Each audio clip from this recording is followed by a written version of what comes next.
En el rapto, la iglesia se reúne con Cristo en el aire. En la segunda venida de Cristo, regresa Él a la tierra con su iglesia. En el rapto, los olivos originales son intocables y a la segunda venida son divididos. En el rapto, la tierra sigue siendo igual y en la segunda venida, la tierra es transformada. En el rapto, los santos quedan vivos y son trasladados. En la segunda venida, ningún santo será trasladado, simplemente será llevado al reino vivo y en su forma humana, en otras palabras, será transfigurado. Bendiciones a todos los que nos escuchan. El tema del rapto es uno de los temas más interesantes, pero a la misma vez es uno de controversia. Uno en la cual donde tenemos varios grupos. Los que creen en que el rapto será prácticamente antes de lo que nosotros llamamos la tribulación, y otros piensan que la iglesia sí participará en la tribulación. Y es interesante porque tenemos que ver cómo la Escritura se expresa sobre este interesante asunto en la cual la iglesia de estos tiempos debe estar atenta a lo que Dios ha informado en las Sagradas Escrituras, y ahora que la iglesia ha alcanzado un nivel de madurez al nivel teológico, es importante que entonces nos sentemos a un análisis crítico para poder ver lo que está plasmado en las Sagradas Escrituras. Tenemos que decir que la venida de Jesús a la tierra seguramente ha escuchado hablar sobre ello, de tanto el evento de la segunda venida como también ha escuchado hablar del rapto. Pero queremos informarles que tanto el rapto como la venida de Jesús son dos eventos totalmente separados, pero a la misma vez son eventos esperados. Es por eso que este servidor indica, basado en el análisis bíblico, que el rapto constituye ser el evento en la cual será manifestado para la iglesia, que ha sido la que proclama el evangelio de Cristo, mientras que la segunda venida, la iglesia viene con Cristo a reinar. Como habíamos indicado anteriormente, dentro del ámbito religioso ha sido un tema de discusión, pero también tenemos que ver que el rapto de la iglesia de Cristo es un evento en la cual se puede decir que es épico e histórico, que según la creencia cristiana consiste en la resurrección de los muertos en Cristo y la transformación de los cuerpos de los creyentes vivos, quienes serán arrebatados hacia el cielo en un abrir y cerrar de ojos, como señalan las Sagradas Escrituras, para encontrarse con el Señor. Ahora, ¿cuáles son los secretos detrás de este evento? El acontecimiento del rapto es claramente un evento único descrito en el Nuevo Testamento. Primeramente podemos ver en Tesalonicenses, la primera carta, en la cual en el capítulo 4, también podemos ver en Corintios capítulo 15 y Juan capítulo 14, que es un evento único que describe el arrebatamiento de la iglesia, en la cual también indica la captura de la misma de todos aquellos que estemos sirviendo a Cristo, en la cual indica que serán tomados, transposicionados en el momento en que la frase, según dice Romanos 11, hasta que se haya completado la plenitud de los gentiles. Y en ese momento todos los redimidos seremos llevados al cielo con Cristo. Es por eso que claramente, como señalamos, lo declara Juan en el capítulo 14 y también Primera de Corintios capítulo 15, también Tesalonicenses 4, describen el evento con detalles informativos en cuanto a lo que ha de ocurrir. Algunas personas creen que sucederá al final de la gran tribulación o durante ella. Nosotros postulamos que ha de suceder antes de la gran tribulación, que tiene que pasar porque es un evento que no se relaciona con ningún tipo de juicio. Escuche bien, el rapto no se relaciona con ningún tipo de juicio. El Señor no ha programado a sus redimidos para experimentar periodo de ira. Al contrario, Él les ha hablado de una esperanza bienaventurada. Es por eso que mediante esa declaración la iglesia sigue proclamando, porque sabe que ha recibido lo que se llama esa inmunidad de seguir predicando, porque al haber recibido a Cristo será removida del juicio que viene para la tierra. Es bien importante saber, porque no hay ningún tipo de palabra de juicio en la declaración en cuanto al rapto. Y por eso que en estos versículos que se habla de el rapto, de arrebatamiento, por eso se muestra como una esperanza bendita, una esperanza por la cual pensamos que tiene que suceder antes del periodo de lo que se llama la tribulación o la gran tribulación. Por eso que vamos a darle lo que se llama respuesta de una serie de documentos como el libro de Apocalipsis, el cual está escrito de manera cronológica. Las cosas, como dice, que las cosas que serán, las cosas que eran en el libro de Apocalipsis. La iglesia aparece en el capítulo 1, en la tierra. La iglesia aparece en el capítulo 2, en la tierra. Y también les habla a las 7 iglesias que son descritas en el capítulo 2 y el capítulo 3, las iglesias locales, que son estas 7 iglesias que están ubicadas en el Asia Menor, vienen siendo las iglesias que están imbricadas en estos capítulos, la cual se le presenta su condición espiritual. Es por eso que usted va a notar que en el capítulo 4 la iglesia no vuelve a aparecer nuevamente. Es por eso que la palabra iglesia no vuelve a aparecer otra vez en el libro de Apocalipsis. Hasta el regreso de Cristo en el capítulo 19 y en el capítulo 20 y en los capítulos anteriores. No vamos a leer acerca de la iglesia, no dice nada acerca de la iglesia, no se describen las funciones de la iglesia, no se habla lo que la iglesia hace o deja de hacer, o lo que debería o no debería hacer, porque todo lo demás en el Nuevo Testamento está directamente dirigido a la iglesia.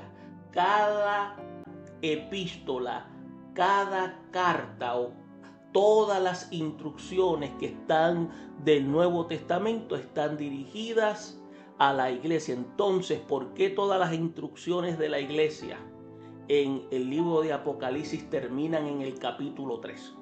Y luego vamos a ver que es porque ya en el capítulo 3 se indica prácticamente y se puede notar que ya la iglesia no está. Es ahí donde la gran máquina de la ira de Dios comienza a moverse, como Dios dice en el capítulo 1 de Ezequiel, y todo lo que sale a partir de ese capítulo 4, la iglesia no está incluida. Habla de los judíos, de los gentiles, habla de los judíos evangelistas, los 144,000 judíos que serán los proclamadores, que vienen siendo los 12,000 de cada tribu, para entonces llevar lo que se menciona como el mensaje proclamador. Se habla todo eso, pero nunca se menciona la iglesia. hasta que vemos a la iglesia en el cielo al final. Esto es bien importante. La iglesia mencionada 19 veces en los primeros 3 capítulos de Apocalipsis. Y no se menciona nunca más hasta el capítulo 19.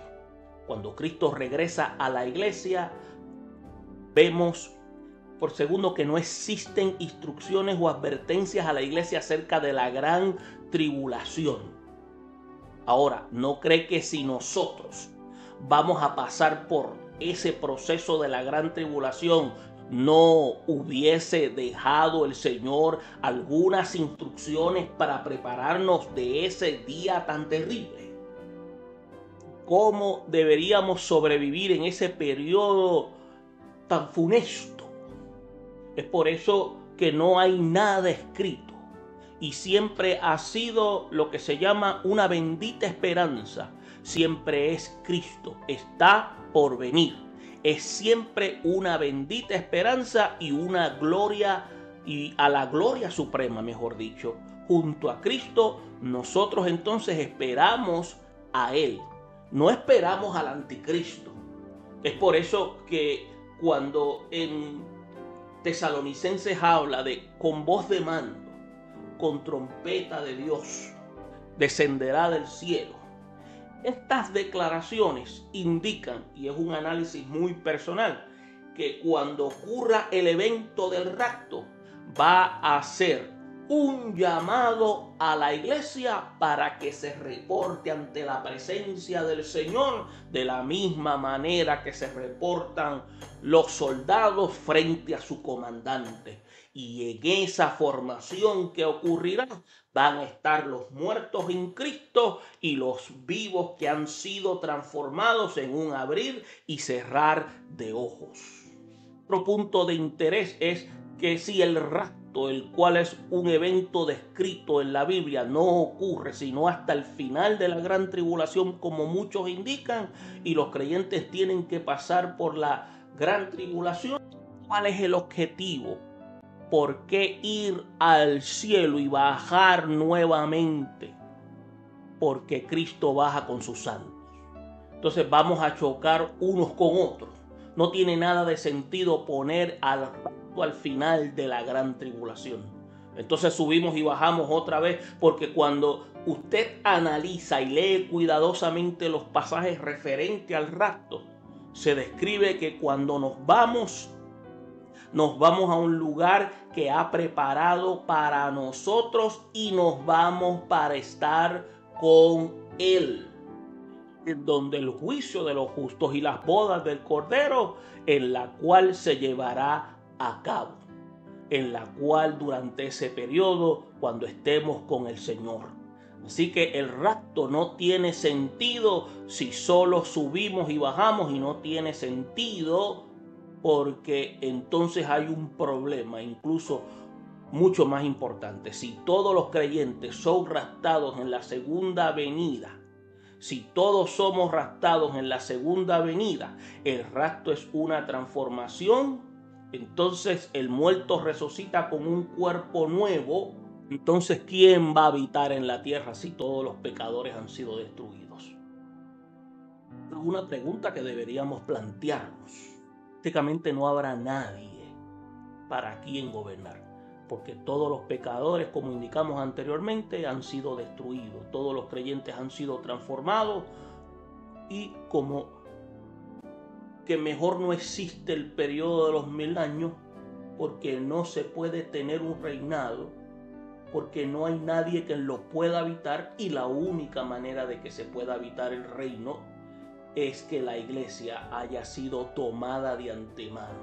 Es por eso que al comienzo del periodo de la gran tribulación tiene un completo sentido que la iglesia sea tomada, para que se pueda llevar a cabo ese reino milenial. Entonces ha de ocurrir luego de eso lo que se llama ese gran avivamiento en la historia del mundo, con la predicación del evangelio y la conversión de los judíos, quienes se convierten en evangelistas y personas de toda lengua, de toda tribu y se convierten al Señor Jesucristo, quienes adoran al Cordero, el Evangelio y predicando por todas partes. Entonces vamos a ver entonces que es necesario que los que creen son los que reciben el privilegio de ser parte de ese beneficio, de ser parte, valga la redundancia, de ese periodo milenial por haber creído y son redimidos por el Señor. Por eso que cuando se habla en Mateo 25 introduce lo que se llaman las ovejas creyentes que se hayan convertido en el periodo de esos 7 años de reino. Estos son las ovejas que le pertenecen al Padre. Cuando dice, y aquí está el reino que preparé para ustedes. Así que el rapto después de la gran tribulación no deja a nadie para el reino de Dios. Deja darte otro aspecto que es importante que tenemos que tomar en consideración, y es Apocalipsis 3:10. Es por eso que cuando dice que has guardado la palabra de mi paciencia, y se está hablando a una iglesia pura, una iglesia limpia, entiéndase la iglesia de Filadelfia.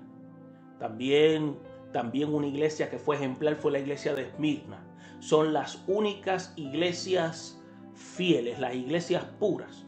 Entonces recuerdan que las otras demás iglesias, otras 5 iglesias, tenían tipo de problemas. Es por eso que Filadelfia era una de esas iglesias limpias, puras. Y esta es una iglesia verdadera, por cuanto dice, ha guardado la palabra de mi paciencia. Dice, yo también te guardaré de la hora de la prueba y que ha de venir sobre el mundo entero para probar a los que moran sobre la tierra. Entonces eso hace referencia al rapto antes de la gran tribulación. Por eso es que dice, te guardaste porque guardaste mi palabra. Entonces, y eso quiere decir, ustedes son míos y yo te guardaré de la hora de la prueba. Entonces, primeramente, el comienzo con una hora, un tiempo específico, un tiempo detallado, la hora de la prueba. Esto es un mensaje detallado que viene a probar el mundo. Es por eso que esto no es una prueba común y corriente. Surge como resultado del estado pecaminoso del mundo por rechazar al Mesías. Por lo que la gran tribulación viene entonces a procesar por juicio al mundo como nunca antes se había visto. Todo el mundo y todos aquellos que están en la tierra han de pasar por este gran evento. Aquellos que rechazaron la palabra de salvación. Y es por eso que podemos ver también esa declaración, yo te guardaré de la hora de la prueba. Entonces, hay una frase en la que en el griego significa teorek, y esa frase, y no quiero ser muy técnico con la misma, lo que indica es te arrebato, te remuevo. En adición, paso, también teorek es un término que significa te tomo. Entonces, ser arrebatado de esto es lo que significa exactamente mantener una continua existencia fuera de un importante punto, porque fuera de ese periodo peligroso que ya ha sido programado para aquellos que han vivido en total vendimia. Y es importante, ¿por qué? Porque vemos al Dios de la Biblia manifestando su justicia sobre los redimidos. Si usted piensa que va a pasar por la gran tribulación siendo creyente, eso es algo que sería bien difícil de digerir. Yo todavía, en el tiempo que llevo en la fe, yo no he visto a predicadores que creen que la iglesia va a pasar por la tribulación a hablar de cómo la iglesia se debe preparar para ese periodo. Pero sí he escuchado a predicadores responsables a hablar de la esperanza bienaventurada de aquellos que han puesto su confianza en Cristo y que la mano de Dios ha de venir sobre la iglesia para removerla de tal manera que entonces Dios pueda manifestar juicio sobre el mundo y darle a conocer al pueblo de Israel quién es el Dios verdadero. Entonces, en la gran tribulación, si fuese así, ¿cómo se supone que va a sobrevivir la iglesia? ¿Cómo nos vamos a preparar? ¿Cómo se supone que vamos a soportar? Pues fíjese, no existe una advertencia. Vamos a estar con Cristo. Esa es la esperanza. Y Él nunca jamás ha de defraudarnos. Estaremos entonces separados de ese periodo porque estaremos con Él. Es por eso que Él ha de tomar su iglesia y hay que tener claro que tanto el rapto como el periodo de la tribulación son dos eventos distintos. Son eventos totalmente independientes y solo involucra a los creyentes en ese evento y no tiene nada que ver con lo que ha de ocurrir. El mundo continúa, la iglesia simplemente es removida. Unos a otros con estas palabras, como nos vamos a animar si esperamos por el anticristo. No nos podemos animar si nosotros estamos esperando por el anticristo. O sea, tenemos que entonces estar claros de que nosotros no estamos esperando la gran tribulación. Y por si fuera poco, nosotros tenemos que entender que la iglesia es una entidad única, que comenzó en Pentecostés y la iglesia como entidad única es llevada al cielo cuando haya entrado la plenitud de los gentiles, como muchos indican, hasta que el último creyente, la última persona haya decidido creer. ¿Quiénes son? No lo sabemos, pero solamente el único Dios poderoso sabe. Y es por eso que tenemos que tener cuenta que nuestra misión es continuar proclamando el mensaje de salvación.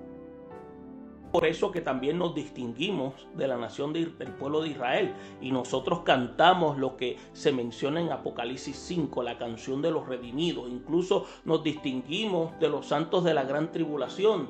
Si leemos Apocalipsis 7, nos distinguimos de los santos de la tribulación de Israel en las únicas de las 70 semanas de Daniel, lo profetizan. Entonces, la semana 69, lo que se llama la semana de la reconstrucción, hasta el periodo de la crucifixión, que es en la semana 69, fue el periodo donde Dios ubicó a la iglesia para proclamar. Este es el tiempo de la salvación para nosotros ser removidos y librados de ese tiempo de juicio. Debemos indicar que el rapto no es una falacia. El rapto no es una interpretación afiebrada de personas que vinieron en el siglo XIX a traer esta idea. No, ya Dios la había declarado en la iglesia primitiva a través del apóstol Pablo. Era entonces plan de Dios que se le diera el énfasis 18 siglos después, porque era el tiempo donde la iglesia había alcanzado su madurez. Los discípulos tenían en su mente la perspectiva de que serían levantados. Es por eso que cuando leemos los pasajes bíblicos encontramos esa sinergia de que cuando hablaban de la esperanza de la segunda venida de Cristo, la asociaban también con esa llegada visible, y Pablo añade el aspecto del arrebatamiento. Con el transcurso del tiempo, a través del don que Dios ha impartido, don de oficio como el don de la enseñanza, Dios ha puesto a hombres y mujeres responsables para darnos a entender de que la iglesia ha de ser transposicionada antes de que ocurra ese gran evento de juicio en la cual la iglesia será llevada y la iglesia entonces ha de estar en la presencia del Señor para experimentar el juicio de los justos y las bodas del Cordero, para luego hacer acto de presencia en la segunda venida, donde estaremos con Cristo reinando para demostrar al mundo cómo es que se debe reinar, dándole gloria al Todopoderoso. Bendiciones.